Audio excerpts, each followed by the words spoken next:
샬롬 샬롬 샬롬 샬롬 샬롬 샬롬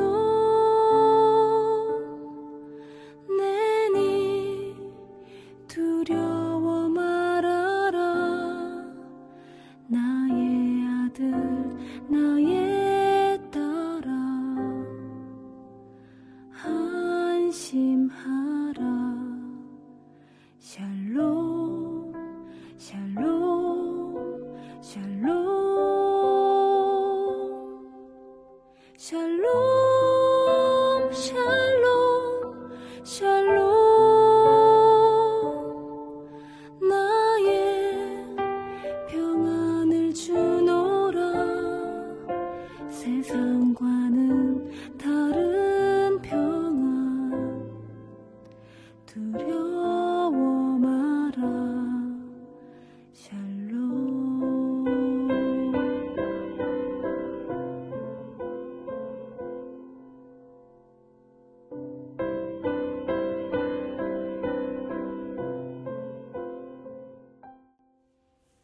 (3월 25일) 뜨푸른 새벽 예배를 하나님 앞에 올려드리겠습니다.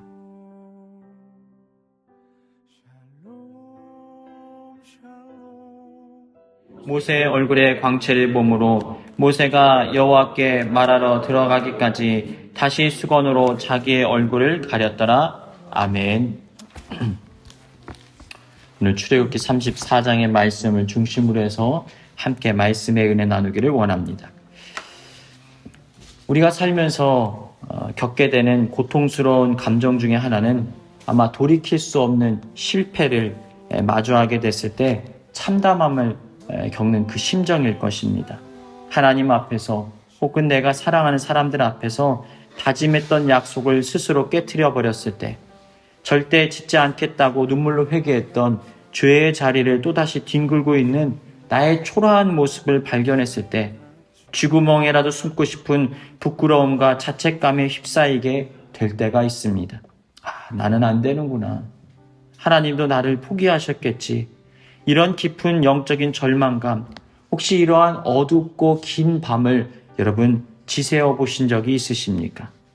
오늘 우리가 읽은 출애굽기 34장의 말씀은 이런 끔찍한 실패와 절망의 밤이 지나간 후에 무겁게 밝아온 어느 아침의 이야기입니다. 우리가 지난 시간 우리가 32장의 사건을 다루었지요. 또 주일날 말씀 속에서 다루었는데 이스라엘 백성들이 어떻게 행동했죠? 기다림을 참지 못하고 산 아래에서 금송아지를 만들고 광란의 춤을 추었습니다. 하나님 앞에 배교를 했던 거죠. 이러한 현장을 목격한 모세는 백성들을 향해 쏟아질 율법의 저주를 막아내기 위해서 창조주 하나님께서 친히 써주신 거룩한 첫 번째 돌판을 산산히 깨트려 버렸습니다. 왜 깨트려 버렸죠? 그들에게 재앙과 저주가 임하지 않게 하기 위해서. 율법을 가지고 들어가면 그들이 율법의 저주 아래에서 심판받아 마땅하다라는 걸 알고 있었기 때문에 주님의 심정을 헤아리고 모세가 스스로 돌판을 깨트려 버린 거예요. 이거 가져가면 백성들이 죽잖아요. 하나님 차라리 저를 벌하세요 하고 깨트려 버린 거예요. 하나님께서 그 마음을 헤아리시고 용서하십니다. 진노의 불길은 멈추었지만 이스라엘 진영 가운데 어떤 분위기겠어요? 무거운 정적이 흐르는 거예요. 언약이 깨어졌고 거룩한 돌판은 파편이 되어 바닥에 뒹굴고 있습니다. 하나님과 이스라엘 사이에 돌이킬 수 없는 깨어진 관계로 인하여서 큰 어려움이 지금 흘러가고 있는 거예요. 뭘 어떻게 해야 될지 알 수가 없어요. 그런데 그 잿빛 같은 절망의 아침에 하나님께서 모세를 부르시는 장면이 오늘 본문에 등장합니다. 어찌할 바를 알지 못하고 뭘 해야 될지, 어떻게 수습해야 될지 알지 못하는 이 절망적인 상황 속에서 하나님께서 모세를 부르셔요. 1절 말씀입니다. 뭐라고 말씀하시죠? 여호와께서 모세에게 이르시되 너는 돌판 둘을 처음 것과 같이 다듬어 만들라. 내가 깨트린 처음 판에 있던 말을 내가 그 판에 쓰리니. 여러분, 이 짧은 하나님의 음성 속에 하나님의 그 깊은 마음이 느껴지십니까? 하나님께서 이스라엘 백성들을 책망하신 게 아니라는 거예요. 너희들 끝났어. 나는 너희와 관계하지 않을 거야.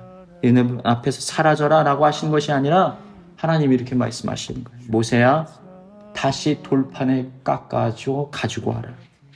내가 깨뜨려버린 그 자리에서 내 언약의 약속을 다시 너에게 써주리라.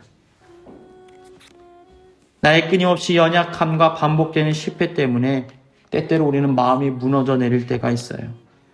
깨어진 나의 삶의 파편을 끌어안고 숨죽여 올 때도 있어요. 그러나 여러분, 우리를 포기하지 않으시고 다시 돌판을 다듬어 내게로 가져오라고 부르시는 아버지의 따뜻한 음성이 여러분의 심령 깊은 곳에 울려 퍼지길 주님의 이름으로 축복합니다. 모세는 하나님의 명령을 따라서 아침 일찍 일어납니다. 그리고 정으로 이 단단한 바위를 쪼기 시작합니다. 그리고 첫 번째 받았던 그 돌판과 똑같은 크기의 돌판 2개를 자신의 손으로 직접 깎아내기 시작합니다. 여러분 한번 생각해 보세요. 첫 번째 돌판은 누가 만드신 거예요?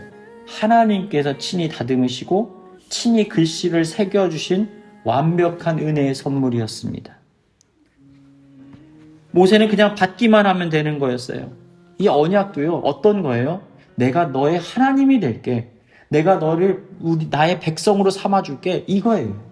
그래서 이 돌판을 가지고 지키기만 하면 내가 너의 하나님이 되어줄 거야.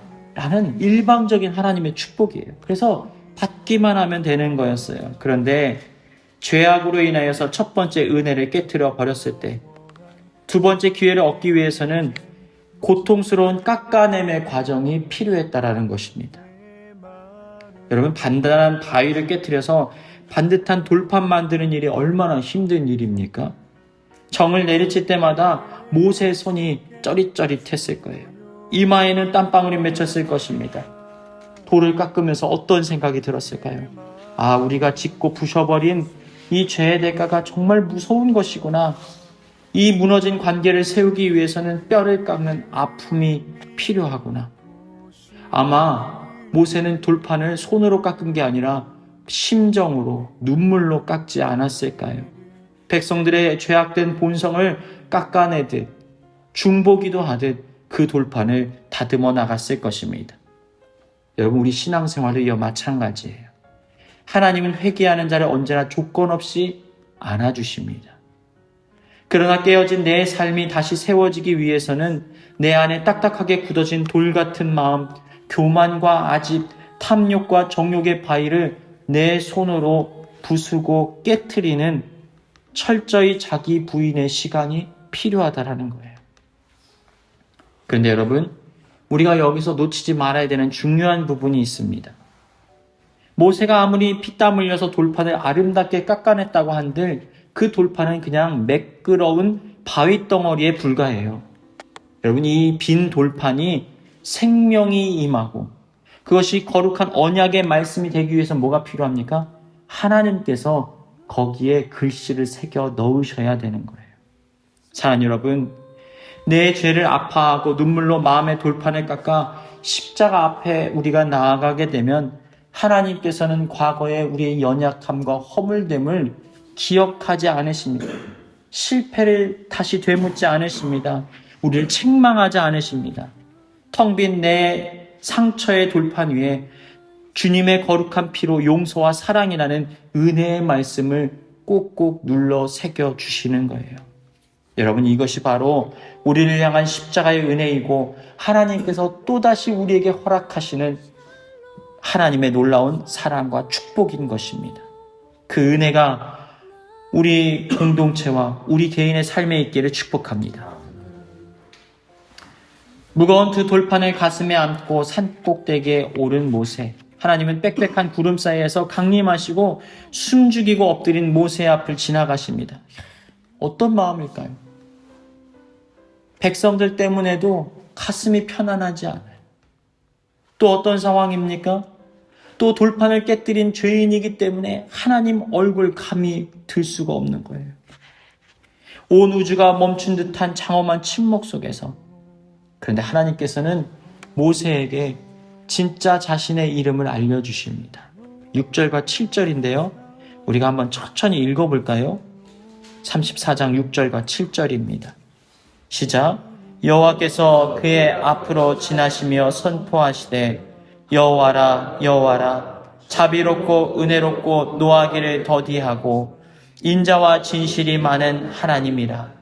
인자를 천대까지 베풀며 악과 과실과 죄를 용서하리라. 그러나 벌을 면제하지는 아니하고 아버지의 악행을 자손 3, 4대까지 보응하리라. 아멘. 여러분, 이 가슴이 먹먹해지는 하나님의 선언을 살펴보십시오. 방금 전까지 어떤 일이 있었죠? 백성들이 하나님을 버리고 금송아지를 만들어 절했습니다. 영적인 간음을 저지른 거예요. 그런데 패역한 백성들을 다시 찾아오신 하나님께서 가장 먼저 들려주신 자신의 이름이 무엇입니까? 나는 진노의 하나님이다, 심판의 하나님이다 라고 말씀하신 게 아니에요. 나는 자비롭고 은혜롭고 노하기를 더디하는 너희를 향한 사랑을 결코 포기하지 못하는 하나님이다. 나는 너희의 이 끔찍한 악과 과실과 죄를 용서하는 아버지다. 여러분, 이게 우리 아버지의 사랑이에요. 우리는 우리 스스로를 바라보면서 절망합니다. 나는 너무 멀리 왔어. 내 죄가 너무 커. 나는 할 수 없어. 그런데 하나님께서는 우리를 사랑의 품 안에 안으시길 원하신다라는 거예요. 우리는 하나님을 사랑이라 고백하지만 우리의 사랑의 기준과 잣대로 하나님을 재려고 합니다. 근데 여러분, 하나님은 우리의 생각보다 훨씬 크신 분이에요. 우리를 용서하시는 분이에요. 참으시는 분이에요. 인내하시는 분이에요. 특별히 여러분, 이 7절 말씀을 한번 잘 읽어야 되는데요. 7절 말씀에 보면 뭐라고 하십니까? 인자를 사랑을 천대까지 베푼다는 헤세드, 마땅히 아버지가 자식에게 사랑을 흘려보내듯이 어머니가 자식을 끌어안고 사랑으로 보듬듯이 마땅한 은혜, 인자, 헤세드를 천대까지 베풀겠다라는 거예요. 여러분, 자식은요, 부모의 사랑이 없으면 살 수 없어요.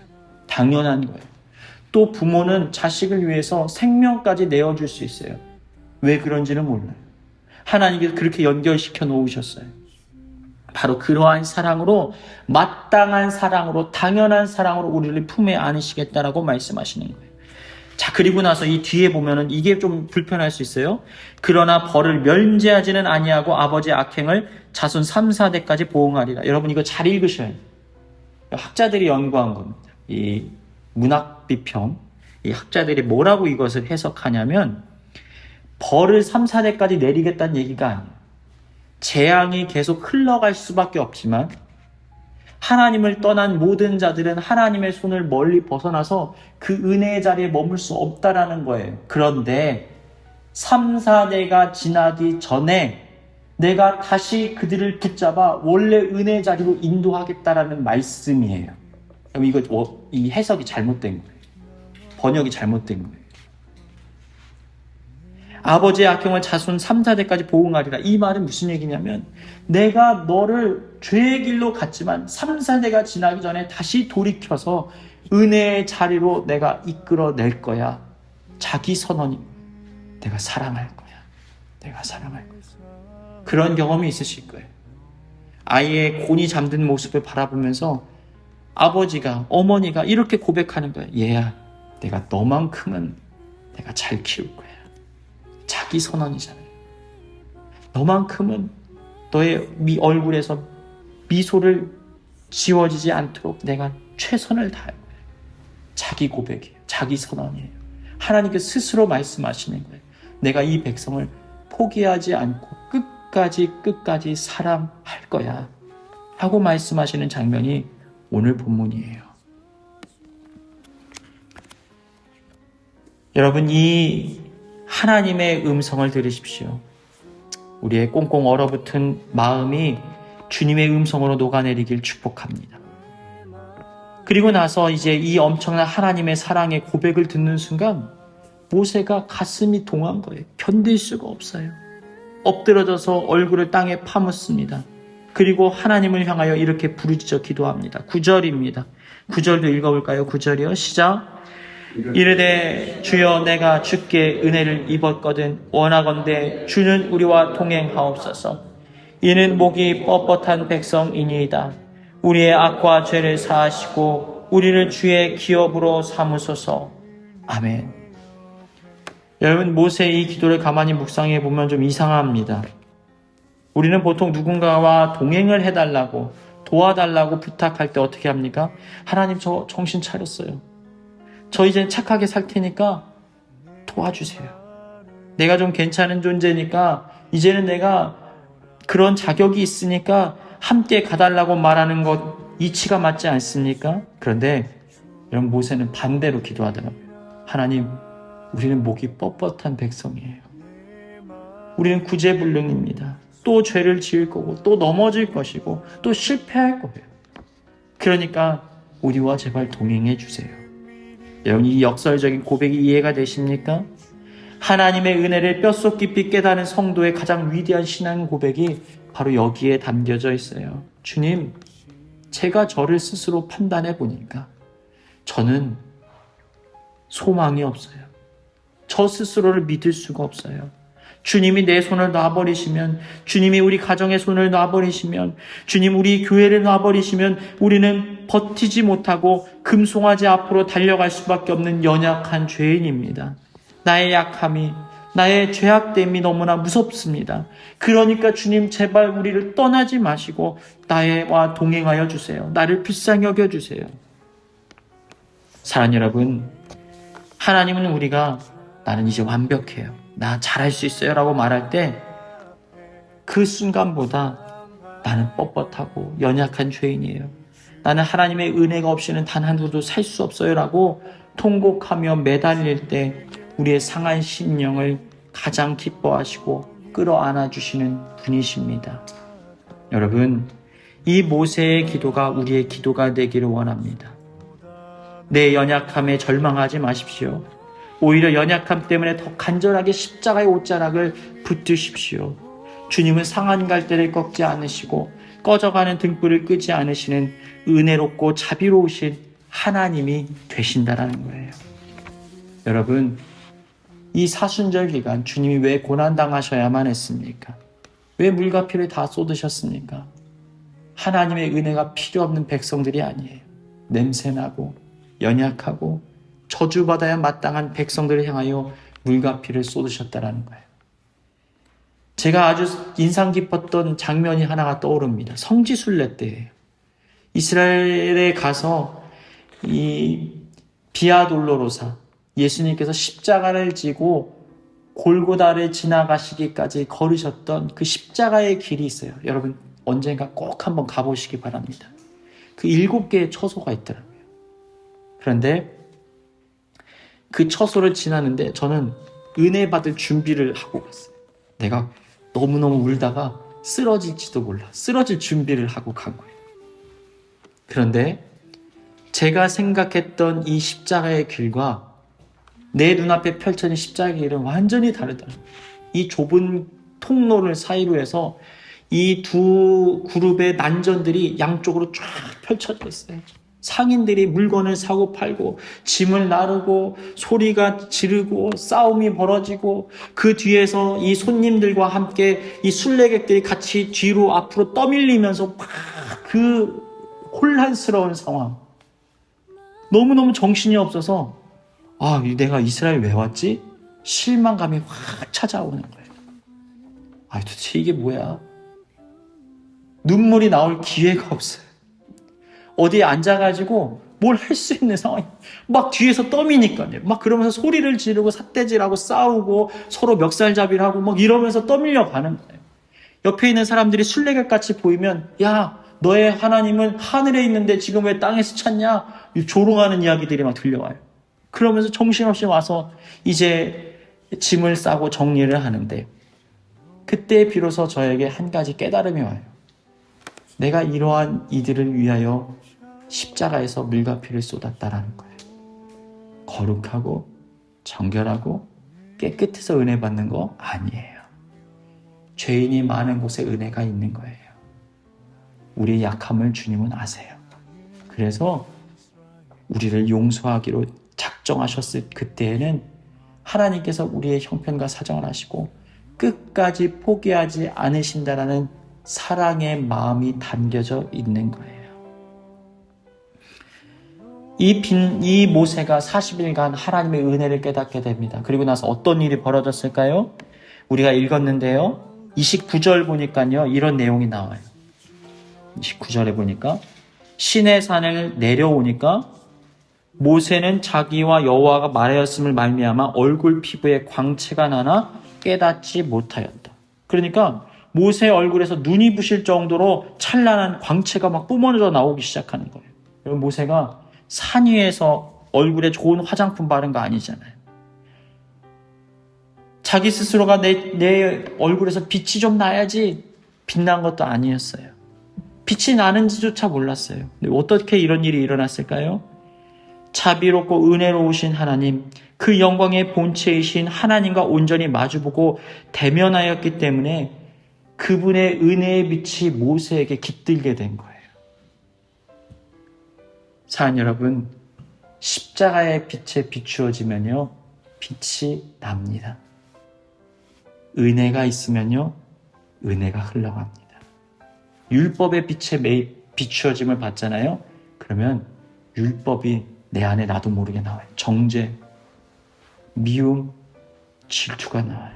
분노가 나와요. 그런데 연약한 자를 끝까지 붙드시는 하나님의 은혜에 비추인 자는요, 광채가 납니다.